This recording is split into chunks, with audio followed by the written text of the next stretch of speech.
We didn't have access to anyone to really tell our story, so we had to tell it ourselves.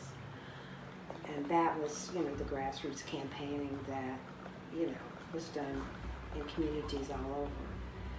And then, so we had basically the work that we did initially in what we call the base communities, and then we have what we call the swing communities, where it was possible that they could be tricked into believing that it would be bad for people and that we would lose jobs. And so we really had that two levels of the campaign, and then election day itself. And by election day, we had so many volunteers and so much help. We had a meeting until relatively early, I thought, but it was almost anticlimactic at that point because it was so well organized. And people just had to pick up their signs, which we had beautiful signs that were made for Proposition A. We got a small amount of support from, I think, 2 foundations only, really. So it was nothing that we got. We're really having to work on a shoestring. There were not large grants. Mm-hmm. But we had to have some money to pay people to get the signatures and push us over the numbers all the time, and for all the materials on the campaigns. It was, I think at one point we thought that it was either 6 or 8 years that we did the campaign. It was the longest campaign I've ever been involved in. What it did for us in winning was immediately businesses were calling us to see when they had to pay them, the new minimum wage. So we just said now. Tulane announced in the newspaper that they would pay $1 above the federal minimum wage. And then they said, of course, this has nothing to do with the election that we just won 2-1. Of course it didn't. But Loyola had already done it. So they just did that out of great moral conscience and being, the Jesuit leaders that they are, I guess. So they had already done it. But there were other businesses that were just doing it. It was like, this is the way it's supposed to be. Meanwhile, the legislature passed a bill that said that it was illegal. They basically usurped our home rule charter and said that it would be illegal for a municipality or an entity to raise the minimum wage. Well, that, of course, was something that we had to litigate, and I went to the Louisiana Supreme Court. That's when we learned how the courts really work. Because the Louisiana Supreme Court was dominated by business interests supported judges.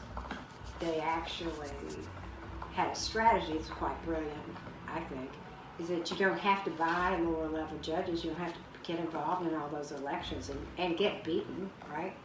Because all you have to do is own the Louisiana Supreme Court, which is sort of harder for people to have, true democracy with, because the districts are so large, as reflected in the single African American that we have on the Supreme Court.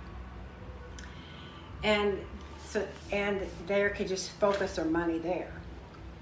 So they completely dominated. Then we had our legal team you just couldn't surpass. My God, we had Louis Rabin, who was just a genius at all of this. We had Bill Quigley and Mark Moreau.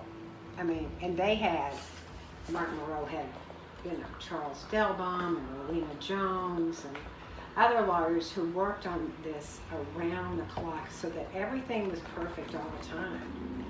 I really, to this day, the legal architecture of the campaign was so significant to putting it together that I don't know if we could have, really actually succeeded with that work at all.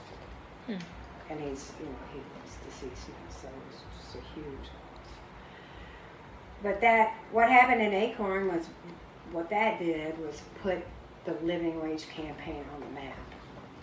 And because it galvanized power for us in the city that we could do that. We could go from 0 to winning 2-1 at the polls on an election day where, how were people voting?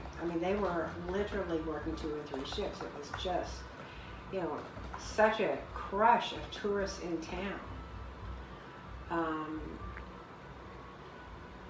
So to be able to win that, well, and to show that you could essentially take power from our, highly organized Mardi Gras crew clubs and elitists, take it away from them and just womp them 2-1 at the polls. And we were taking 1/3 of the vote even in their precincts. I just can't imagine how much they hated that. I loved it. It was just, it was just such an overwhelming victory. And so it became apparent that this could be used as a way to, and we did use it in elections, is this candidate for raising the minimum wage or not? And put the information out to the people, who was supporting the minimum wage increase.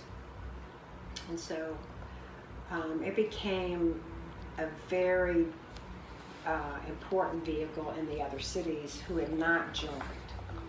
Because when we first started, we lost the first 2. And then it took the New Orleans campaign so many years to go through all these different stages.